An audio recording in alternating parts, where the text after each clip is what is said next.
The meaning is the virus is seen in animals, mainly bats, and then from there it has actually spread to the humans, and the humans are in a new host for the virus. The nature of the virus is it is an RNA virus, and it has got a lot of varieties. So the relatives of these viruses are alpha, beta, gamma, delta coronaviruses. And among these, the COVID virus 2, which we are dealing with, is a member of the beta corona family. And earlier, other family members have been the Middle Eastern respiratory virus and the SARS CoV virus 1. So, this is very briefly about the Kula and Gotra of the virus. What were the other outbreaks and mortality? That is, what were the Munchina Attahasa of these viruses? In 2002, in China again, SARS-CoV-1 virus affected 8,000 people approximately and killed 774 people. That is with a mortality of 9.6%. In 2012, in Saudi, the Middle Eastern respiratory virus had a mortality of 34%, which was extremely high. And now in 2019 and 2020, again from China, we have the SARS-CoV-2 virus, which is having a mortality of approximately 2.2%. Now, how does this virus enter the body and how does it gain an attachment to us? Now, this virus, as we all know, as we have been seeing in the TVs and in media, has a radiating outline or surface. And this radiation is called as the corona. So these are the kaigalu, kalgalu of the virus. So now briefly, in the surface of the virus, there are certain proteins, out of which the important proteins are the spike protein S, the membrane protein M, and the envelope protein E. So with the help of these protein spikes, which are like hands and legs for the virus, it comes and attaches to our body, enters through the respiratory tract, that is the nose and mouth, and also can enter through the eyes. So mainly the entry is through the facial region, and then it goes inside the body, and these spikes are the ones with which it attaches to our body. Now, for anything to enter into a particular area, there should be a door. So what are the dwaragalu of this virus?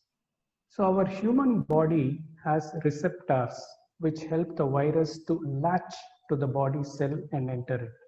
So when the virus comes and latches to the membranes of our nose and to the air passage membranes of our lungs, there are 2 or 3 substances in our body.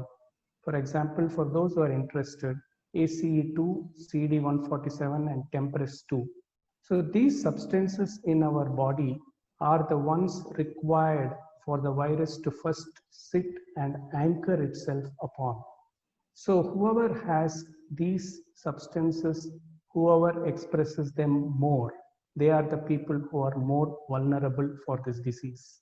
So once the virus comes and latches to our lung cells, then it, with the help of these substances, enters into the cell, then it cleaves or breaks down and releases its RNA particles, which have a method of multiplication, duplication, and one virus becomes multiple viruses and they gain entry into the blood. So this is how the dwaraglu of our body allows the virus to enter. Now, once it's inside the body, what are the dvamshagalu which it does? Now there are various methods by which the virus affects our body. One is a direct toxic effect. That means a direct damage of the virus on our tissues and organs. 2. The second method is what it does to the cell membrane, that is the surface membranes of our blood vessels and various cells of the respiratory tract, lungs. It damages them and increases the porosity. So what happens? There is oozing of fluid from the blood vessels and tissues into the air spaces of the lungs. So the normal aerated lung is replaced by tissues and fluid, thus interfering with air aeration and as a result reducing the oxygenation in our body. Third, by various mechanisms, these viruses increase the blood clotting capacity in the blood vessels. So normally the blood which has a normal viscosity becomes more thicker and there is increased thrombin and there is a chance that there could be blood clot formation in the lungs, in the brain, in the various blood vessels of the body, especially lower limbs. Finally, what happens? This virus, as it starts its work and starts damaging the body actually responds in a way of attacking it by increasing its immune response. But at a certain stage, what happens? The immune response becomes so huge that the body starts attacking its own organs. So, this is the final mechanism by which one succumbs to the disease, and this is called as cytokine storm. So, these are four methods by which the virus causes its Vamshagalu in our body. Now, what are the effects on the body? That is, what are the Parinamagalu? One can have mild disease, moderate disease, severe disease, or can become critical. Luckily, 80% of the people infected by COVID have only mild disease and escape the disease without any sequelae. 15% have moderate disease, 5% have severe disease, and less than 1% have critical disease. So, what is mild disease? So, when a person with COVID positivity has fever, cough, sore throat, body pain, loss of smell, diarrhea, etc., and when these symptoms are in a mild nature, and when his oxygen saturation is not less than 94%, and his respiratory rate is less than 24 per minute, when his blood reports are normal, and when his X-ray does not show any pneumonia, then he is classified as mild disease. Moderate disease, when the same person develops breathlessness and when his blood reports show altered inflammatory markers, or when his oxygen saturation becomes less and between 90 and 94, when his respiratory rate increases and becomes between 24 to 30, when his X-ray or CT scan shows pneumonia or infection in the lungs, then we call him as a moderate diseased patient. What is severe disease? When there is poor oxygenation less than 90%, when there are blood clots in the lungs, and when there is liver and kidney damage, when the respiratory rate is more than 30 per minute, when the blood show very high alteration of the inflammatory markers, and when the X-rays show progressive increasing pneumonia, then we call it as a severe COVID disease. So who is one who is critical? A patient who is critical is one which has an X-ray finding of complete dysfunction of the lung, one who needs ventilation for respiration, one who is in sepsis with high infection in the blood, one who is in shock with poor heart pumping, and one who has multi-organ dysfunction of the kidneys, liver, endocrine function, etc. This person is called as a person who has a critical COVID disease. Now, some general information. Who is more affected? It is known that in males, the ACE2 receptor is more. The ACE2 is the one which helps the virus enter the cell. So, men are more affected by COVID. Older people, obese people, diabetics, cancer treatment patients, kidney failure patients, smokers, and people with lung diseases are the ones which are more affected by the COVID disease. Who is less affected? Children, people lesser than 50 years, women, and people with lesser body habitus, that is BMI, are the ones who are lesser affected by COVID.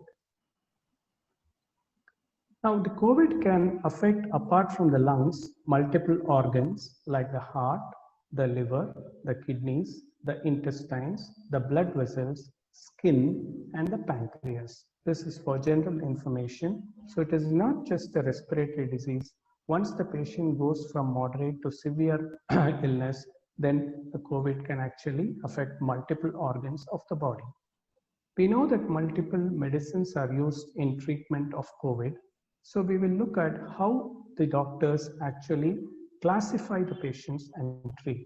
So according to mild, moderate, and severe, if we consider COVID as stage 1, stage 2, and stage 3, in stage 1, when you are having mild symptoms, the common treatment given are paracetamol, hydroxychloroquine, azithromycin, and antibiotics like piperacillin, etc., along with vitamin D, C, and zinc.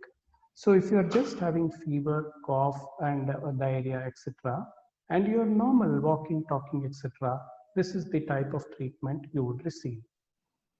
Once you go into stage 2, where your oxygen saturation goes less, where you start having breathlessness, and where your blood reports show that you have a tendency to clot bloods in various parts of the body, this is the time where, along with the stage 1 medicine, the doctor would start steroids like dexamethasone or prednisolone. He would start injections into the skin, which are blood thinners like Clexane. Antivirals, like the first line of antivirals like favipiravir, and high flow oxygen, as shown here, will be administered. So these are the common strategies used in stage 2. If a patient goes from stage 2 to stage 3, then this is the time when the potent antiviral remdesivir will be started. And when they become critical and when there is high immune attack of the body, where it starts showing a severe cytokine storm, this is the time when tocilizumab injections will be started. Also, the patient at this stage would need to have an ICU, and initially will be managed with the BiPAP machine and eventually be needing a ventilator for respiratory support. Coming to what are the commonly done tests. Now, as we all know, the gold standard is the RT-PCR, which is the test which is done using a swab. Also, because this commodity is becoming rare, and because it is taking more time for the report, rapid antigen tests have evolved, which can be used to give test reports within within less than half an hour. Then we have GeneXpert, which is also a gold standard. Once the infection comes into the body, after the first 1 week or so, the antibodies form in our blood against the antigens. So these tests to detect indirectly whether there is an infection are the antibody tests. Once you're in the hospital, there will be a routine blood count, kidney function, liver function, chest X-ray. These are routine tests. As far as the inflammatory markers are concerned, the markers are the ESR, CRP, LDH, ferritin, D-dimer, IL-6. So these 6 blood tests will be done in the initial period to classify a patient between stage 1 and stage 2, and then will be done once in 3 days to see if anybody is going from stage 1 and stage 2. And the level of these values, if they are 100 times, 10 times, etc., then the patient will be classified into stage 3. Usually, X-rays are enough for diagnosing COVID, but in sick patients, we shift the patient into CT scan to look at the amount of destruction of the lung by the pneumonia. Now we will look at certain common questions which people might ask. What do you do if you have a symptom like fever, sore throat, cough? The answer is be calm. All symptoms are not due to COVID. A lot of these symptoms are due to common viral flu. So first, consult a doctor. You can visit a flu clinic in any adjacent hospital. They will assess and either give medication and send you home if they feel it's not COVID, or they will take a swab for COVID test and then advise home isolation to you till the report comes. So this is the first step you have to do. You have to call a doctor or you have to go to a flu clinic and they will decide whether you are suspicious or not suspicious. And if you are suspicious, they will take a swab, either a rapid test or a proper RT-PCR, and you will be sent home if you are okay to be sent home with mild symptoms. And once the report comes, then a readmission or a re-advice will be given. When to stay at home isolation if the report comes positive. So let us have a scenario where you have the symptoms, you went to the flu clinic, they took a swab, you came home. Then comes the phone saying that you are positive. So if you are below 50 years of age and having very mild problems, just a mild fever or a little bit of itchy throat and nothing else at all, then you can be safely at home isolation. But with the condition that you have to consult a doctor by phone or have a video call daily, and that the doctor will advise you regarding daily need for tests and when there is a need for hospitalization. So if you are at home isolation, you need to be under the care of a doctor through video call or through a telephonic conversation. When to get admitted if you are COVID positive? So if you are above 50 years of age, or if you are diabetic, obese, or if you are having heart problem, kidney problem, lung problem, liver problem, cancer, etc., then even if you have mild symptoms, then you need to actually get admitted at least for 2 to 3 days. But on the other hand, if you have high fever, more than 100, if you have severe body pain, severe tiredness, and if your oxygen level is less than 94%, and if your temperature is high, then I think there is a need to get admitted. Now let us presume that you have admitted. You went through about 7 days or 10 days or whatever in the hospital, and then you have recovered and come home. Now what should be the protocol? Post-recovery, after you are discharged, there is a requirement for another 15 days at least to be in home isolation. And at that time, you need to be careful not to infect others at home. Let's presume that 1 month has passed from the time you contracted the disease. Am I safe? Yes, by around 30 days or more, you are safe. You can go out and do your routine work. But continue the SMS protocol, which is sanitization, mask, and safe distancing from everyone. And remember, the COVID-2 immunity is not long lasting. It gives you immunity from the disease only for a few months, and you can get the infection again after a few months. So the golden rule of wearing a mask, not going into proximity of anyone anywhere, and sanitizing yourself by washing your hands and having a bath when you come back to the house have to be followed very, very diligently. Now, quickly, I will go through certain tips to be safe. So we all know that we should avoid physical contact. We should stay home whenever possible. We should always be masked when we step out, and we should not go out unnecessarily. When you go in the morning out, do not go to crowded places. Seek small joints like this or vendors like this who are clean themselves and where there is no crowd. Avoid eating in hotels and avoid dining outside, however clean they may be or however apart they may dine you. Do not go to public places or temples for another few months, even if they follow safe distancing. And when you go to work, you need to be very diligent and not to take public transport which is crowded. Do not take multiple things which are not required by you. And when you go, take things which are disposable and cover your cell phone with a polythene cover.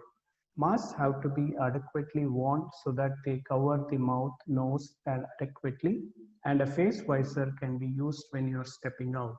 Do not use small masks. Do not sit in crowded places in offices. And when you come home, wash your mask, wash your specs, wash your clothes, wash your keys, take a hot bath, and then come into the house. Supplements like vitamin D and vitamin C have to be diligently taken every day. And at home, please have a temperature monitoring equipment, a pulse oximeter equipment, a steamer, a Vicks VapoRub, a flask for hot water, beat it in gargle, balloons or straws to blow and expand your lungs. So I will end this by saying be aware, be obedient, be safe, because you are precious. Your unnecessary, unwanted rituals can be sacrificed for a few months. Thank you very much, Dr. Pradeep. Thank you. Thank you very much, Doctor. That was really exhaustive and quite informative. Will we get to the question and answers much later? I would request Dr. Smita to share her thoughts. Hi, good afternoon. Thank you, Vassvi Trust, Vassvi Hospital, for giving me this opportunity to share my experience and also about Corona to all of us. Harish, I will try sharing the screen. In case I can't, please do so. Can you see the PPT? Yes, Doctor, we can see that. You can see that, huh? Okay. But I'm not able to move it now.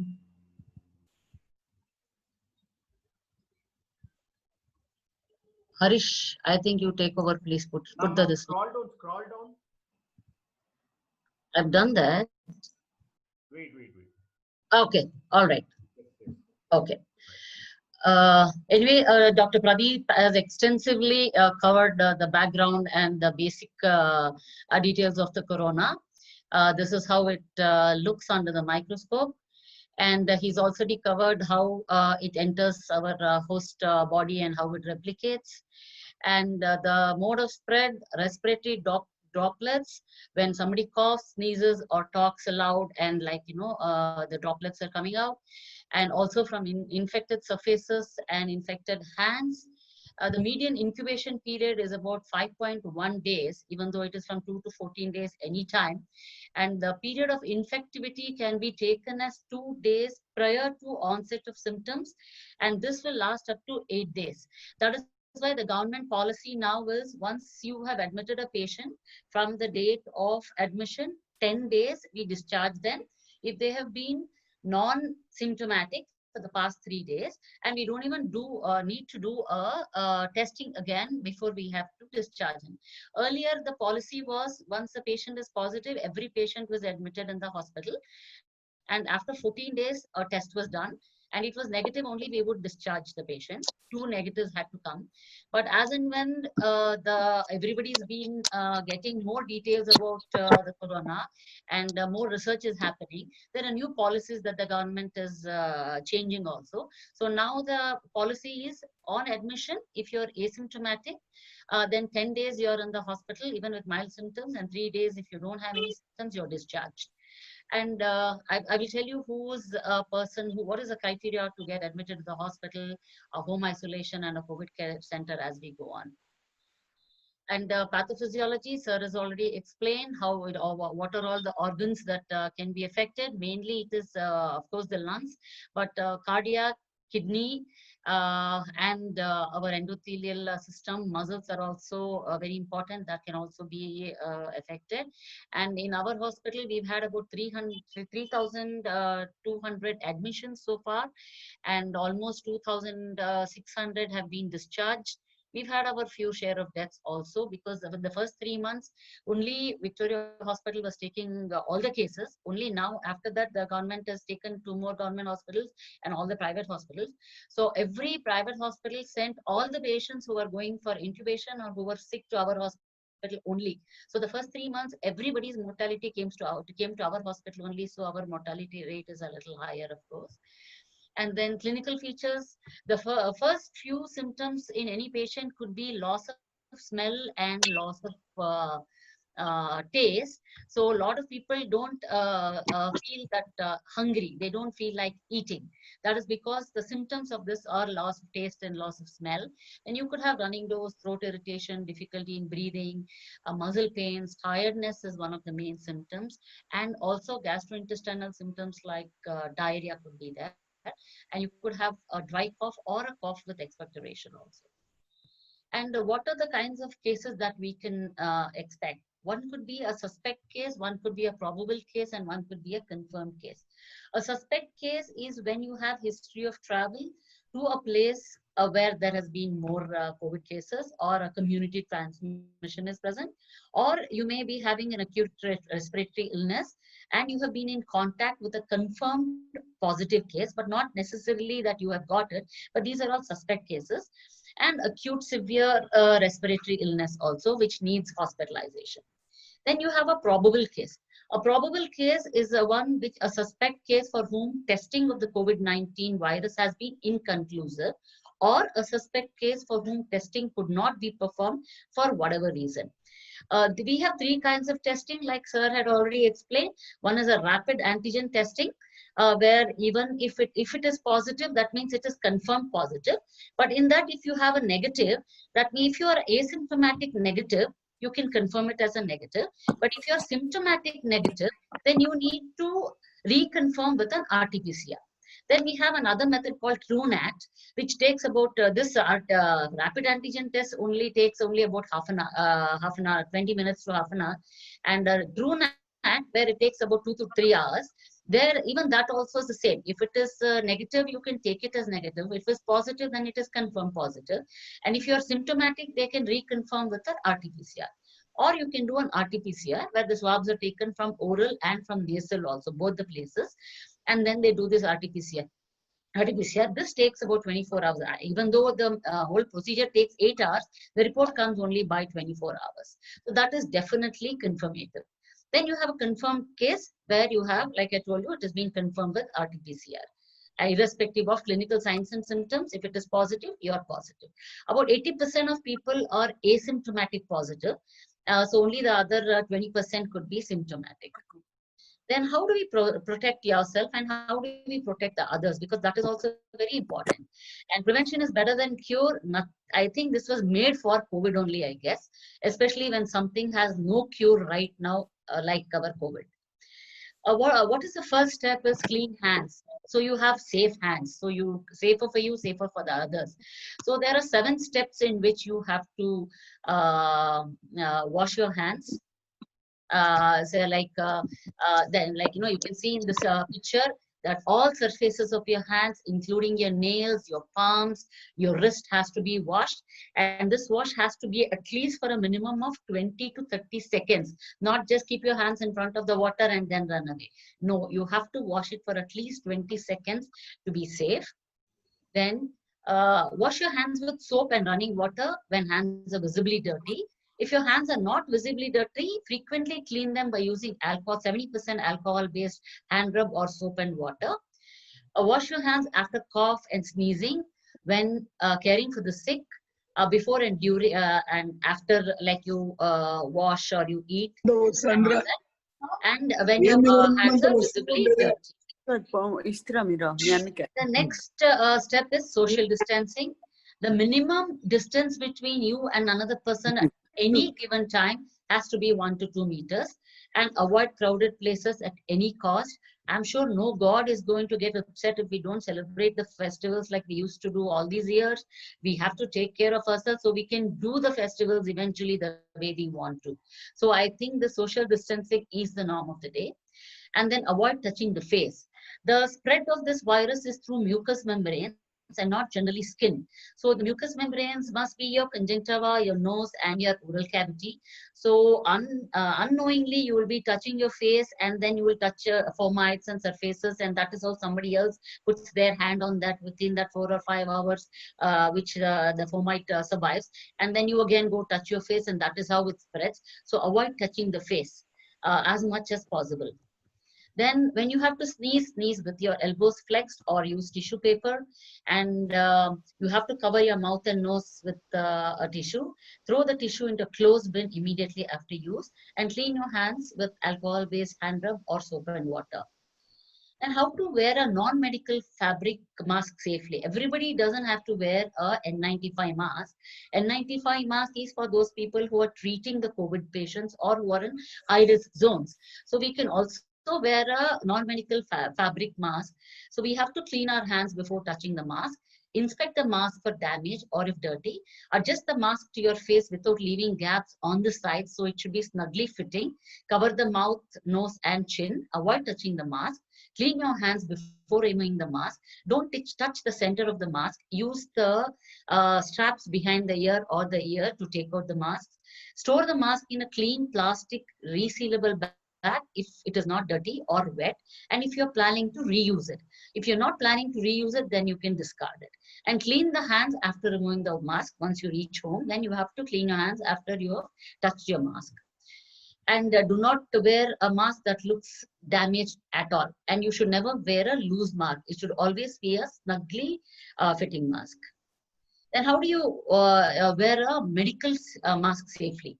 Same things, you have to wash your hands, inspect the mask for tears or holes, find the top end which has a metal piece or a stiff edge. So that should go on the hard surface of your nose, and then press it on both the sides of the nose so that it has a stiff edge, like, it covers your nose now and it is snugly fitting your face. And then again, don't touch the mask. Remove the mask with the straps behind. After you discarding it, please wash your hands again. And if you wear glasses and if you're wearing the mask, these kind of masks, it can fog. You cannot read, you may not be able to work. Then you can put a tissue paper inside your mask so that it absorbs the moisture when you're breathing out and doesn't go under your glasses, so that you can see through properly.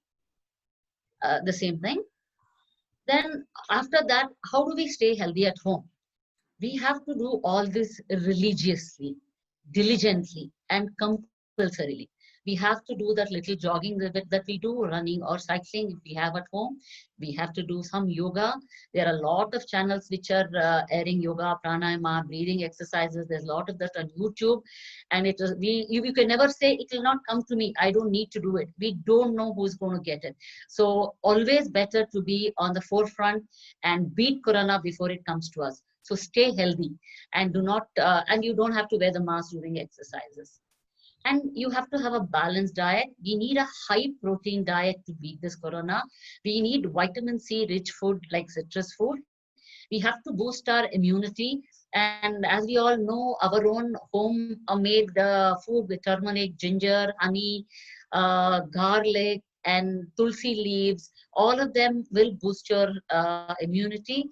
Keep sipping on hot water, take only hot foods, take steam inhalation, hot water gargling with betadine gargling or salt water. Even if you don't have any symptoms, please follow all this so you can avoid getting it. Then mentally, we have to keep very, very active. So keep encouraging yourself to do all the hobbies that you couldn't do before. If you are at home, you have to take all this into consideration. And alcohol and tobacco is a no-no for some time, at least for those people who are suspect, who are COVID positive and who are recovering from it. And always keep updated. There are a lot of channels, lot of fronts, lot of Google, lot of internet, and be sure to take information from reliable sources, from WHO, CDC, Ministry of Family Welfare, covid19.karnataka.government.in is the website, and Arogya Setu app. Avoid rumors and spam, and don't forward anything that is not necessary. These are the helplines which you can use. 14410 is Optomitra, ambulance, 108, get help is 1912, helpline is 108 for all general information. Self-isolation when you need to is when you have cough, headache, fever, have someone bring you the supplies to your room. If you need to leave your house, wear a mask and avoid contact with others. When you need to have, when do you need to seek medical attention is when you have fever, cough, difficulty breathing. Telephone in advance if possible, follow the directions of your local health authority, allow your healthcare provider to quickly direct you to the right health facility. How do you confirm it? From a nasopharyngeal, oropharyngeal swab, virus transfer, which will be transported through a virus transport media with a proper cold chain. And if there's a very high suspicion and an initial test is negative, you have to repeat the PCR after 5 days. What do I do if I have this ILI symptoms? Like Dr. Pradeep already said, don't panic, isolate yourself, don't come in contact with other family members strictly, contact the nearest doctor and test for COVID if possible. And what do you mean by close contact or primary contact? It should be if you are less than 6 feet or more for more than 15 minutes with a COVID positive patient, irrespective of whether you're wearing a mask or a respirator PPE. Asymptomatic COVID patients, that is 2 days prior to specimen collection until you meet the criteria for discontinuing home isolation, and a symptomatic COVID positive 2 days prior to onset of symptoms. What is high risk exposure? High risk exposure is if you're living in the same household as being an intimate partner or of providing care in a non-healthcare setting like a home for a person with symptomatic laboratory confirmed COVID-19 infection without using recommended precautions for home care and home isolation. So what does it mean? That means you need to be actively monitoring the daily contacts. You have to be restricted to home and immediate isolation and notification to the health department. And who are the ones who are medium risk exposure? Close contact with a person with symptomatic laboratory confirmed COVID-19 infection, living in the same household, and also for infection while consistently using recommended precautions for home care. So what do we do here? Recommended to remain at home, practice social distancing, and immediate isolation and notification to the health department. And who are at low risk exposure as being in the same indoor environment like a classroom or a hospital waiting room, or a person with symptomatic laboratory confirmed COVID-19 for a prolonged period of time, but not meeting the definition of a close contact. So I'm a primary contact of the COVID positive. What do I do? Like somebody in the house has got it, or you have met somebody like with the risk criteria that I've already mentioned.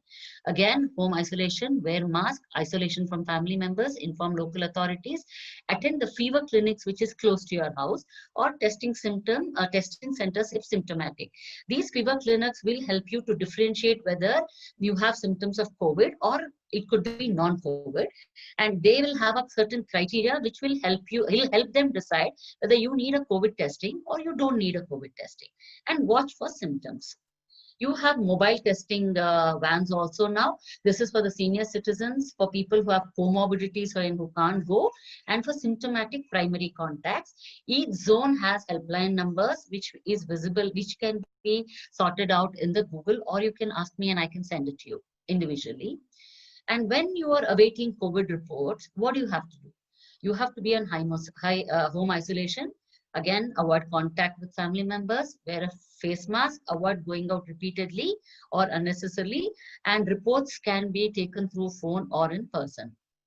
This is the COVID flow chart. Sir has already explained what we have to do when we have to go to the hospital and how it has to be tested. And what if I turn COVID? And if you are, then again, it will be divided into asymptomatic COVID positive, asymptomatic COVID positive with comorbidities like diabetes, hypertension, heart disease and all. Then you will have symptomatic patients without comorbidities and symptomatic patients with comorbidities. So if you're asymptomatic, you can inform the local authorities or the doctors. And if you're less than 60 and you have no comorbidities, you can opt for home isolation. This home isolation will be for 17 days. Then you have to be in a separate, well-ventilated room and bathroom preferably. You avoid using the same utensils and clothes, and sanitization of frequently touched surfaces with 1% hypochlorite or any sterilium. What if I turn COVID positive? If you're symptomatic, If mild symptoms, no comorbidities, home isolation again, and can offer a COVID care center if home isolation facilities are not feasible. That means if you don't have a separate room with a bathroom, and there are a lot of people in the house like small children, old people who are COVID negative, and you cannot stay in home isolation, government has these places called COVID care centers all over the city now, where these asymptomatic or mildly symptomatic patients less than 50 or 60 with no comorbidities and people who don't have facilities at home can be shifted. They be there for 10 days. Everything will be taken care of. Food and medications will be given. After 10 days, they can go back home where they still have to be on isolation. Home isolation, again, like I tell you, you have to stay in an identified room. You have to wear a mask at all times. Discard masks every 8 hours, or you can keep it in a cover and use it once in 5 days, the same mask. And cough etiquette is like when you have to cough. Physical distancing, I mean, you have to be in your room at all. You cannot come out at all, and don't meet visitors. And you have to have adequate rest and sleep. Do not share personal items. You have to follow the physician's instructions and medication strictly. Check your records of temperature, oxygen saturation thrice daily. You have to be well hydrated, boiled and cool water, soups, homemade juices, well balanced and nutritious diet like fruit, vegetables, legumes, proteins, nuts, whole grains. Absolutely no smoking, no alcohol, and counseling services when necessary, because you will be mentally very upset because you cannot be with talk to anybody, you cannot see anybody, only on video calls, and you will be mentally upset. So don't shy away from taking counseling help. You have to motivate and be optimistic yourself, motivate yourself all the time. And at any time you feel you are developing symptoms or your saturation level is falling, then immediately you have to report to the physician or health authorities and be shifted to a hospital. This is the a format that you have to maintain if you are opting for home isolation, and you have to enter all these details: morning, afternoon and evening. That is your pulse rate, body temperature, oxygen saturation, and if you have any problem, and in case any of this has a change, immediately you need to inform your hospital or a health worker who's been in touch with you. When you're in home isolation, there will be a BBMP doctor official who will be constantly in touch with you. And if you have difficulty in breathing, oxygen saturation of less than 94, a persistent fever of more than 38 degrees centigrade, a persistent pain or pressure in the chest, mental confusion of inability to arouse, slurred speech or seizures, weakness or numbness in any limb or face, developing bluish discoloration of lips and face, or as advised by a treating physician, any of these symptoms, please immediately seek medical advice. There are a lot of instructions for the caregiver for the person who is in home isolation. This adult should be in good health. He or she has to wear a medical mask all the time. No direct contact with body fluids of the person who is COVID positive. Disposable gloves should be used when handling stuff with the COVID positive person. And the person should follow the prescribed treatment. And he or she has to take hydroxychloroquine sulfate tablet, but under medical supervision, of course. And end of home isolation will be 17 days after onset of symptoms or date of sampling for asymptomatic cases. And if they have no symptoms at all, for 3 days in the last 17 days. If the whole family is turned positive, what to do? Like we have so many instances in our own community that all the family members have turned positive because one of them is positive. Then you have to triage the family. Everybody should have separate rooms, especially for the old and vulnerable if feasible. Otherwise, shift them to a COVID care center or a hospital. Young asymptomatic have to take care of the old and symptomatic if everybody in the house is positive. Contactless grocery service deliveries is a must. And contact local health authorities or shift to dedicated hospitals if the symptoms worsen. Like, Amitabh Bachchan's family, all of them are positive, but all of them came out of it successfully. And what are the rules for residential complexes? Because a lot of y'all stay in apartment complexes. So there should be posters and standees and AV media on preventing measures, then early reporting and sanitization of premises outside and inside the gated complex, provisions for hand hygiene to be made at the entry points in work areas, thermal screening of every visitor and even the inmates at every time that they come. Then vendors, household help, car cleaners, delivery personnel, etc. to also undergo such screening every day. Physical distancing to be maintained at all locations, including parks, corridors. Large gathering, parties, functions is an absolute no-no. Number of people in the elevator also should be restricted, duly maintaining social distancing norms. Then the waste disposal should be done properly. Counseling, guidance, and support of COVID-19 affected individuals and families. Social support and avoidance of stigma is very, very important. You'd never know, you could be the next person. So if you shun another person, another family, it could happen to you also. So at these times, we need to be supportive of them and avoid the stigma that somebody's COVID-19. So you have to avoid them and all that. Special attention to households with no family member to take care of the dependents. So please help them. Risk assessment by designated public health authority regarding management of cases. Need for disinfection to be made. Then if the gated complex is declared as a containment zone, then facilitate house-to-house search by healthcare workers, facilitate identification of elderly comorbid patients residing within the complex and help monitor their health, ensure that all houses are covered under the daily surveillance, shift the suspect to the nearest COVID treatment facility if symptomatic. Facilitate that all residents remain at home and shall only come out for meeting essential requirements. Create awareness among habitants on public health measures such as hand washing, respiratory hygiene. These are the dedicated centers for COVID that the government has made in many places. Some places have 250, some places have 500. BIC now almost has about 5,000 beds on Tumkur Road. So all the asymptomatic or mildly symptomatic patients who have no facility for home isolation are shifted to these places. They are absolutely maintaining hygiene. Good food is given. There are doctors, nurses, healthcare workers, group Ts and all that there will take care of all the facilities that you need. COVID centers are, like I said, set up in hostels and schools and stadiums and in both public and private.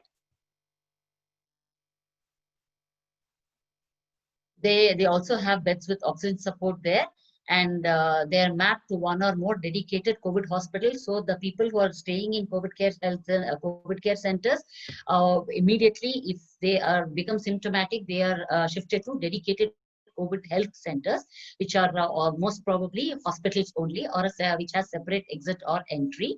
This is the first level from COVID care center. Then if they cannot manage there, then these patients who need ICU care or ventilator care are shifted to designated COVID hospitals.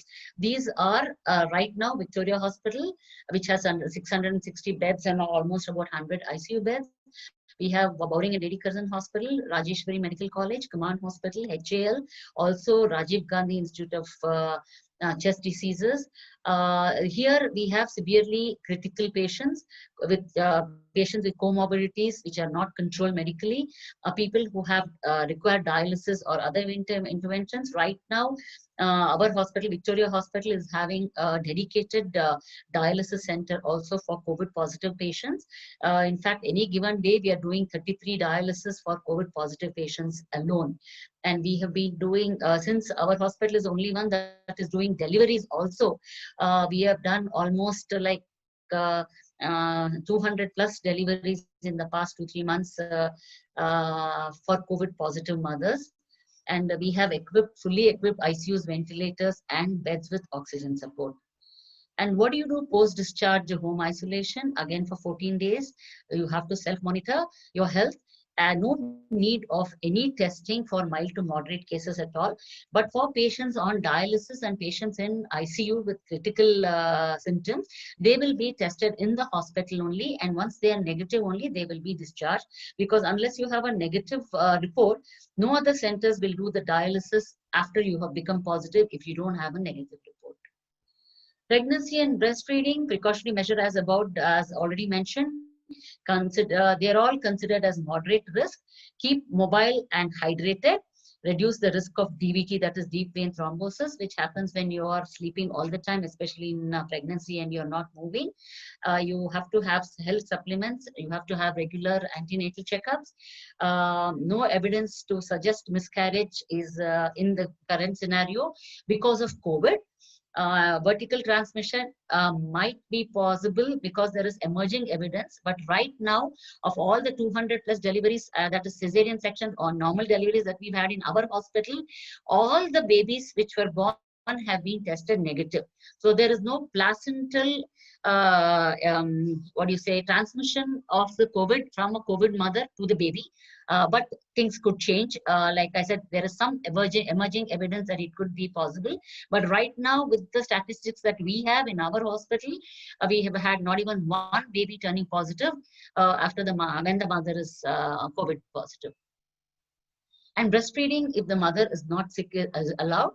Hand and respiratory hygiene with mask during breastfeeding is a must. Skin to skin contact, like a kangaroo mother care, can be done. Express breast milk if unable to breastfeed if the mother is symptomatic. And secretory IgA in breast milk has been protective to the child. And what to do with children? Encourage children to follow hygienic practices. Home-based education is what is happening right now, but they have to have some physical activity and they have to reduce the screen time. Sanitize the toys with sterilium. Continue regular immunization as per schedule. Infants have to be isolated with mother if they are positive, but sometimes we've had children who are negative and positive, and children who are parents who are positive. So for those people, we have special rooms in our hospital so that the mothers who are negative stay with the children of less than 8 years or 9 years who need their parents with them, so that they are not exposed to other positive people. So we keep them in special rooms and then discharge them on 10th day. But if the mother also turns positive, if the mother and child is positive, they are in the general wards. Only when the parents are negative and the child is positive, we keep them in a special ward. And disease severity assessment could be mild, moderate, severe, and critical, which Dr. Pradeep has already explained to you all.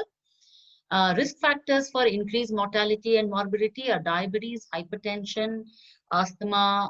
Not so much in asthma, unless you are acutely involved right now. Cardiovascular disease, chronic kidney disease is a major problem with mortality. Obesity of BMI of more than 30.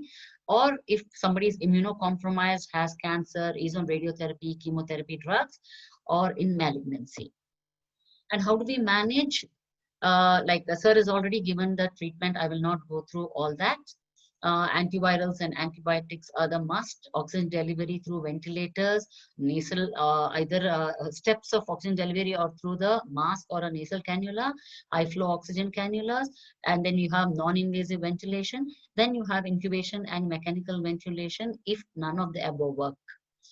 This is the kinds of mask that we use, from a nasal cannula to a intubation non-invasive, and most of them will be put on steroid, that is dexamethasone, and antibiotic and hydrochloroquine tablets are used. And now we have injections of remdesivir, which are showing which is showing promising results in our hospital, in fact, and it shortens the recovery time, and it is doing good for moderate to mildly severe cases. And we have this tablet of favipiravir, which is being used extensively now, and it is showing some good results. And these are the more advanced injections, which Dr. Pradeep has already mentioned. And we are also giving blood thinners in all the patients. And then infection control in hospitals is to isolate the suspected patients, change the way people work. That is, we have screening protocols and standard operating protocols in hospitals where they're doing both COVID and non-COVID work. But places where only COVID work have their own SOPs. And we have personal protective equipment, which is called PPE, which is the most important thing in treating a COVID patient by the healthcare workers.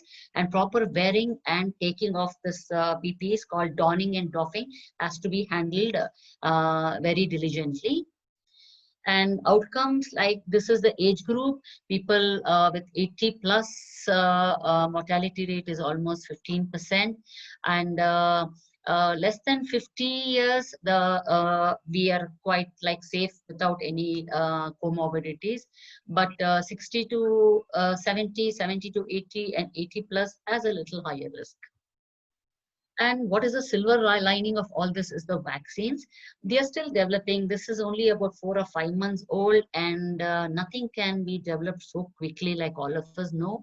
It is all actually they have done a good job in like doing getting these vaccines ready.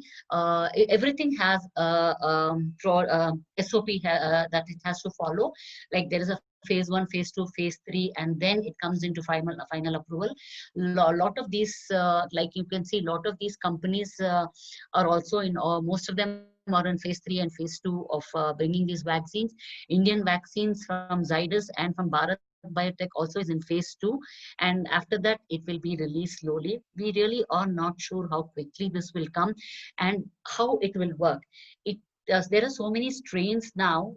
It may not prevent getting an infection, but if you get an infection, it may cut down the mortality and morbidity. But we really don't know how these vaccines are going to work.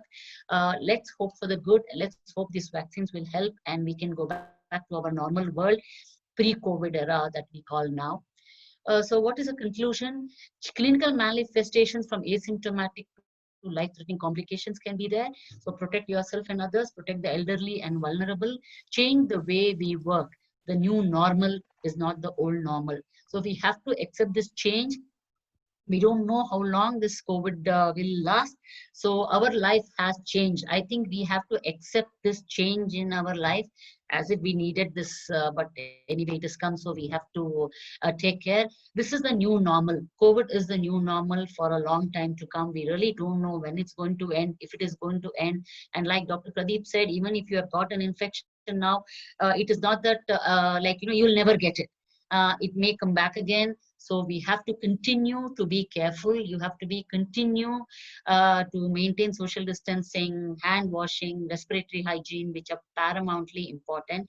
And the healthcare workers who are protecting the COVID positive people have to be extra protected. You have to show empathy to them. All the doctors, nurses, Group D of every hospital are working their lives off, I can tell you. I know from 4 months how we are struggling in our hospital. Our doctors are tired, our doctors are frustrated, but they are still doing it in spite of all the complications that they know can happen. So this is a message to the general public. Please take care of yourself. That way you're reducing the burden of the medical personnel. You're reducing the personnel of the government. You're reducing the burden on the government and on the doctors, nurses, and the Group D who are working day in and day out. Everybody is working hard. So how you can help all of us is to take care of yourself and don't show yourself unnecessarily to COVID situations. Thank you. I hope I haven't exceeded the time, and I hope I haven't confused all of you. I hope I was clear. That was fantastic, Doctor. It was extremely exhaustive.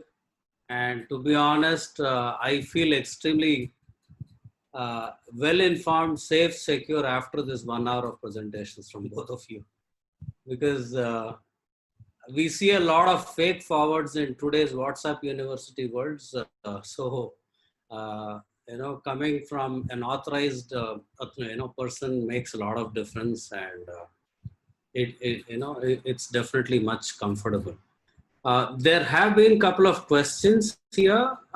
Some of them have been like asking where are there any reinfections happening, and if so, what is the dynamics of it? How often does it happen, or how dangerous? Yeah. Reinfection as of now in the 3,000 plus patients that we have treated in our hospital, actually we've not had any. But even all over the world, we have not seen many reinfection happen at all. So that data is still emerging. So we have to wait for that statistics. But there are some cases which have been reported, but not very scary. The numbers are not scary as of now.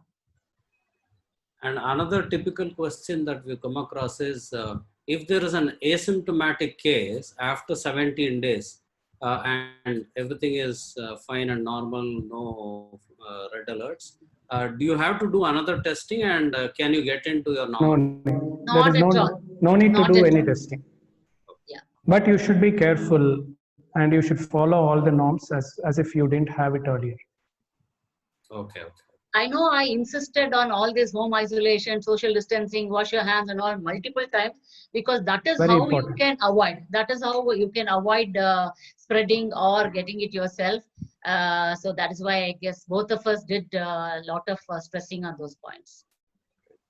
One thing is wearing a mask and the other thing is wearing it properly. There is a difference between the two. Everybody has a mask around their neck and not around their nose and mouth. And the shocking thing is most of my patients are having a mask on their mouth and nose when they come in and sit in front of me. The moment I ask a question, they pull the mask down and talk And to talk me. to That you. is very shocking. Yeah. So please, all of you who are listening, never show your nose or lips to anyone in the next 1 year. And I have a small adage to tell here.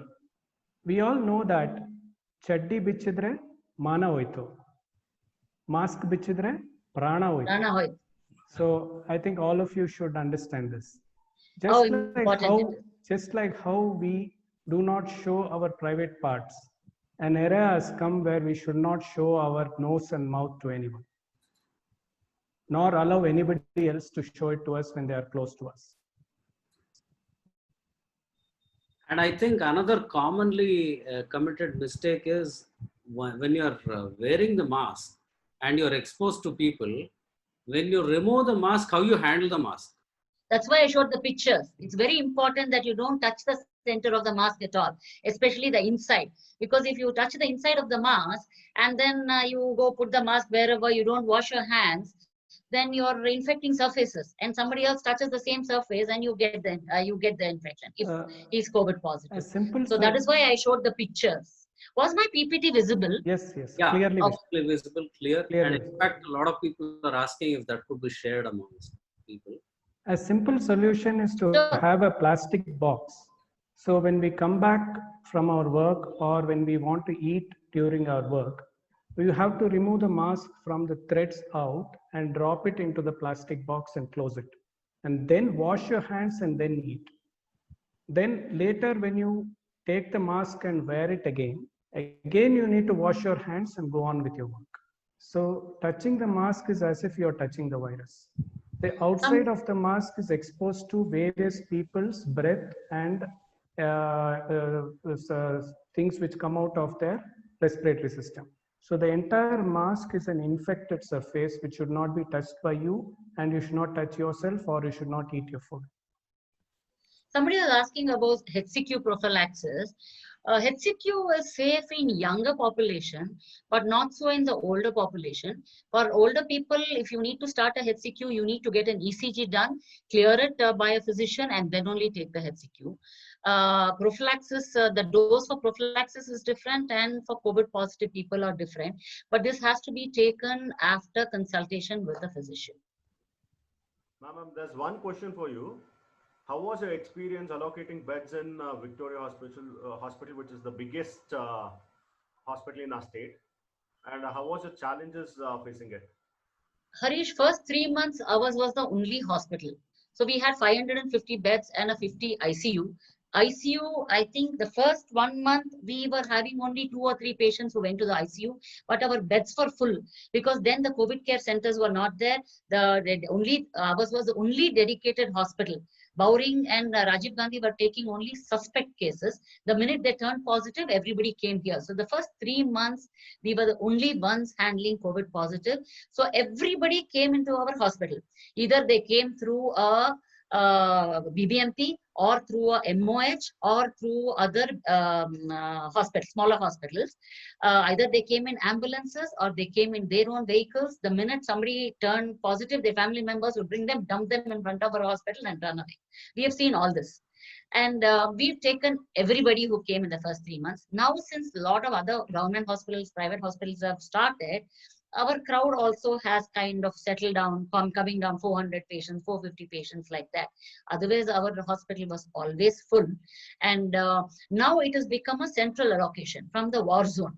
So the minute you go get tested, and if you're positive, the lab uploads your report on the ICMR portal, and the BBMP war room picks it up from the ICMR portal, and somebody calls that person and they ask them whether they are affordable, they want a private or a government setup. If they say government, then all the hospitals now every day compulsorily every 4 hourly, they have to update the number of beds available, either an isolation bed or an oxygen bed or a ICU bed. Every hospital has to update this every 4th hourly to the BBMP war room. So they know every hospital, including Apollo Fortis to government hospitals, they know how many beds are allocated, all the medical colleges everywhere. So the minute patient says a private and what tier, they see which hospital has a bed and they will allocate it and they'll block it. So hospital has no say in this matter. They have to take. The minute they show there's a bed, the BBMP allots the patient, they will go there and there is no way they can refuse the patient. Earlier, when this was not there, a lot of the private hospitals refused patients without taking them. A lot of patients I heard died also because nobody would take them. Even though there were beds, they would say no beds because they don't want mortality on their hands. But because of that, the government has done this. Now, there is no way a patient will be denied admission. If they cannot afford it, they immediately will allot a bed in our hospital or Bowring or Rajiv Gandhi or any of the other government hospitals, and the patient has to be taken. So now nobody will be denied any admission anywhere. Now it is kind of stabilizing. Everything is stabilizing right now. And I'll tell you, because I'm also in the government, I go for all the meetings with the... What was the government support? Political pressures? No, amazing, Harish. We thought with India, with our political system, if COVID comes to us with our population, we are all going to be jacked. But I will tell you, the government has done everything possible. They are working more than anybody. Everybody, from healthcare workers to the minister to the secretaries, everybody, every KS, IS officer, they are doing more than necessary. They have been very supportive. They have given us everything that we wanted. Ventilators have been supplied to every district, every private hospital if they need. They picked up doctors where there are excess and they have distributed it to everybody. They are doing a war zone, central war zone where everything is taken care of. Medications have been given to government hospitals. Every expensive medication is available for us. The best of the PPEs they have given. Government has done a major work. They have done extremely well. I'm very proud to say, but in this situation, our government has done wonders. Doctor, on that count, I have another question. Nowadays, we see a lot of scary videos going around saying government facilities scary and all that stuff. I think a word on the kind of facilities, food and care and all that actually given, the government facilities would definitely give a lot of comfort. Yeah, see, our hospital, we have patients divided in 3 blocks. And in another 3 blocks there, we had hosted the doctors in one, the nurses in one, and the group D security and all in one building. They had their own personal rooms with bathrooms. Some people had to share bathrooms, otherwise they all had their rooms. And they would work for 7 days at a stretch in 4-hourly shift, 6 hours each of them work. And then they go back and rest for 18 hours and then they come back. So it was all within the campus only. So they would come from their building, wear a PPE, enter the COVID zones. They will remove the PPE, go back into their rooms, immediately have a bath and rest and hydrate. Because when you're wearing a PPE for that 6 to 7 hours, you cannot go for the bathrooms, you cannot drink water, you cannot eat, you can't do anything. So they have to hydrate themselves about 1 hour before so that they don't have to use the bathroom. And then after coming back, they will still have that half an hour to go have a bath and then eat. So it's very difficult for doctors to wear this PPE. It is very, very suffocating.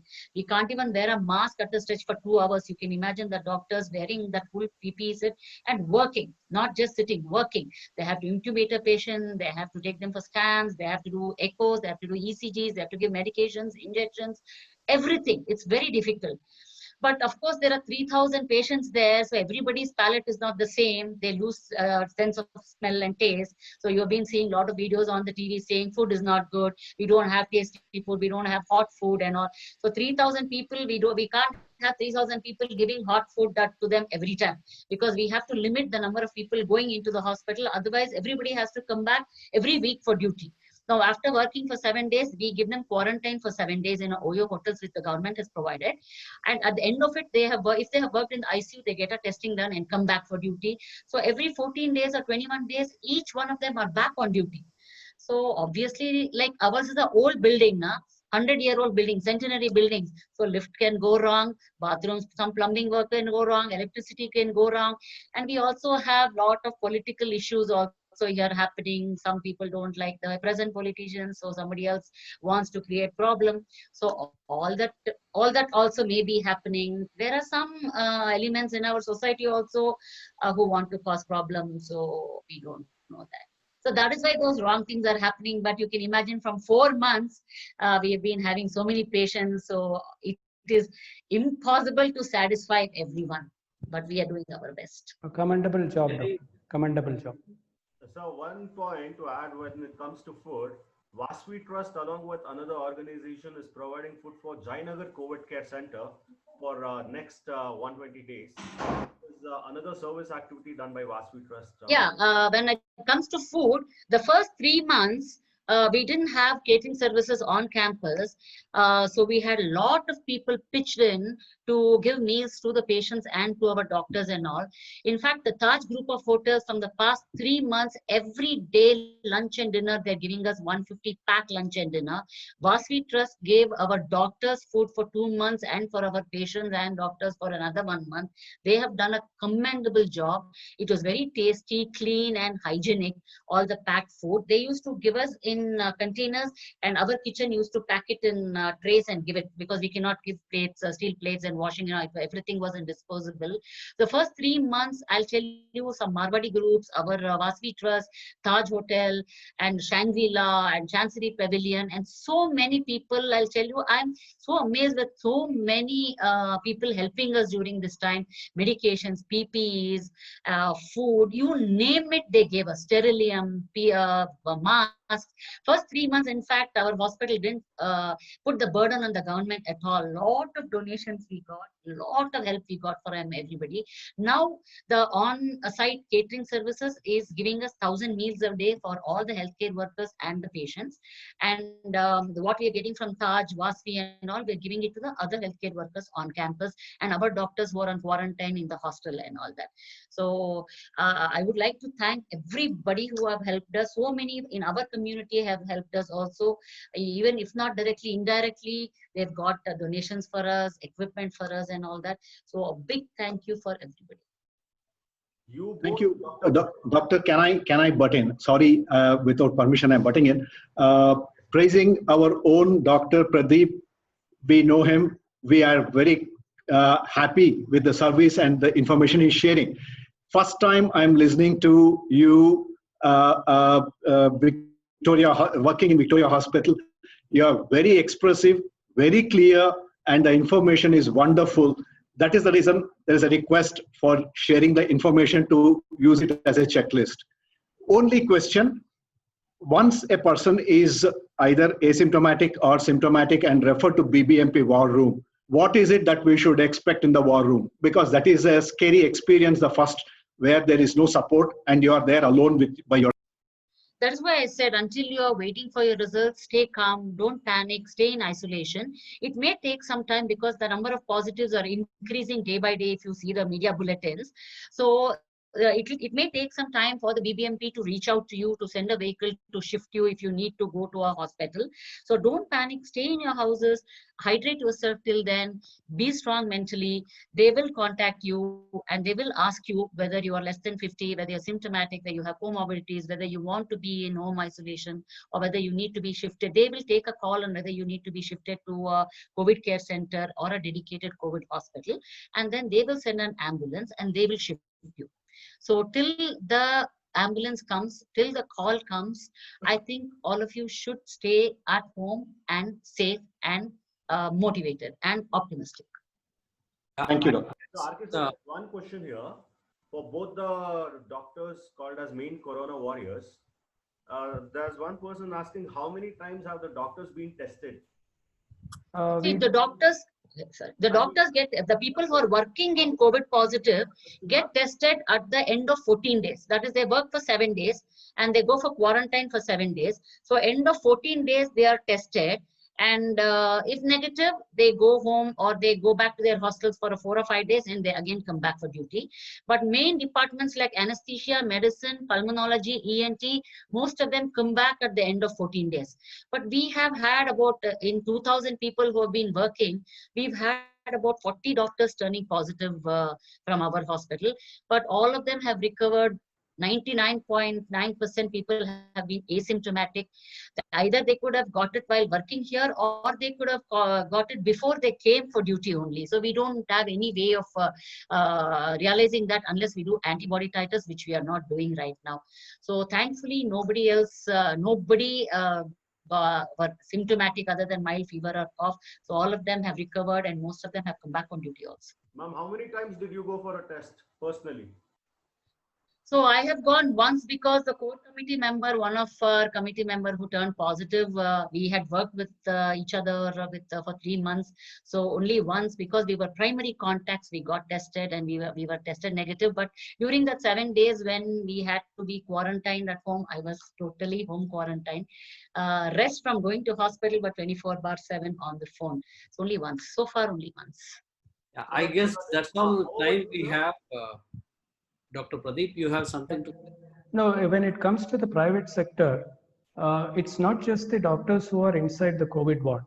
The COVID disease is something which is there all around us. For example, let us take a department where I'm working in the radiology department. We see at least some 200 to 300 patients a day who come through our department and go. And when we do the physical contact scanning to them, we are really sitting very close to them for sometimes up to 30 minutes, 40 minutes, sitting close to them and doing the scan. So almost all the doctors who are in touch with the patients on in any form of investigation or a procedure are at high risk. But in the private sector, the testing is happening only if there is a symptom for the doctor. Otherwise, we are not testing ourselves on a routine basis. What is happening is after we have come into contact with the patient closely, 1 or 2 days later, the whole hospital will know that the patient has become positive. At this point of time, they do a retracing back and they would see which all departments the patient went, which are all the doctors which came into contact with the patient. And the listing of the doctors and paramedical sisters are done. And then they are only watched actually. If any of them develop a symptom of COVID, then they are actually quarantined or tested. Otherwise, now in this scenario, life has to go on. And a new segment is emerging. All the people who have had this COVID, who have become normal and who have come out, are now revisiting us in our clinics for X-rays and for blood tests and for scans. So this is again a new trend which is starting. The first one is when they actually got visiting us during the first time without knowing that they were COVID and we were at risk. Now the second time is they're visiting us again within 2 weeks or within 2 weeks or more and less than a month where they could still be infected. So this is a new thing which we are watching out as we see patients who got discharged who are coming back for their blood tests or various other blood tests, X-rays, ultrasounds, etc. So the only message here, what we learn is we need to take what is called as universal precaution. That means you need to have a strong PPE around you, whether you're working in the COVID ward or not. Even if you're sitting in a clinic or in a diagnostic center or in a consultation room in a large hospital, wherever you are, universal precaution of protecting yourself is of paramount importance because we do not know who is carrying it to us.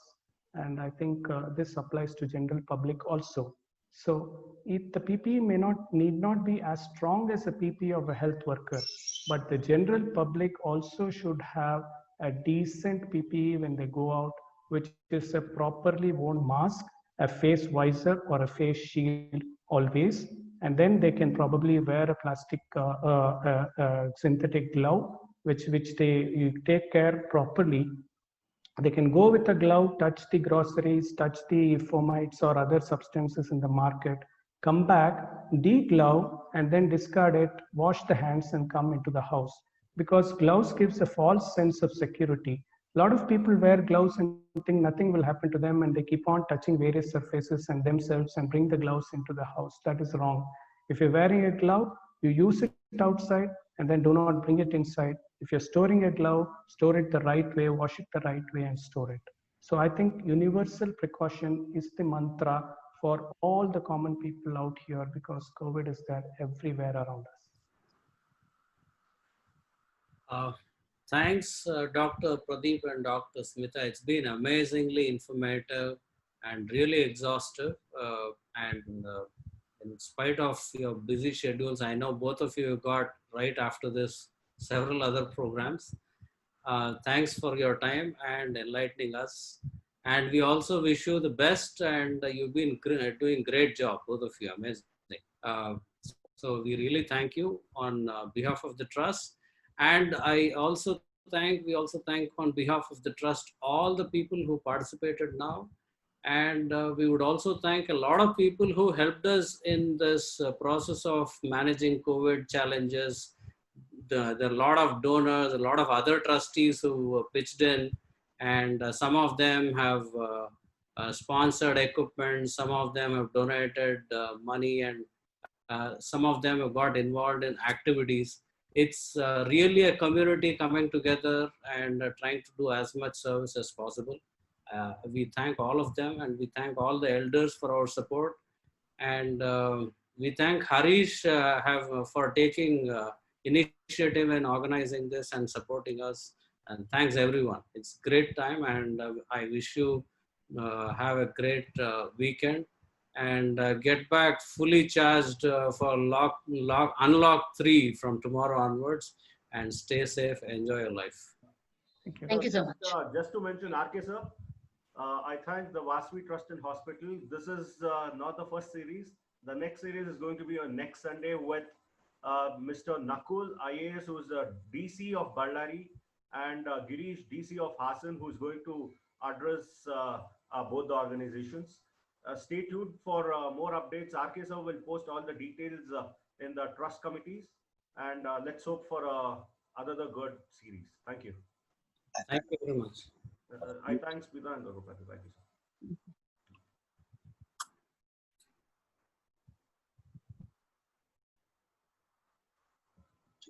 They are not able to do it.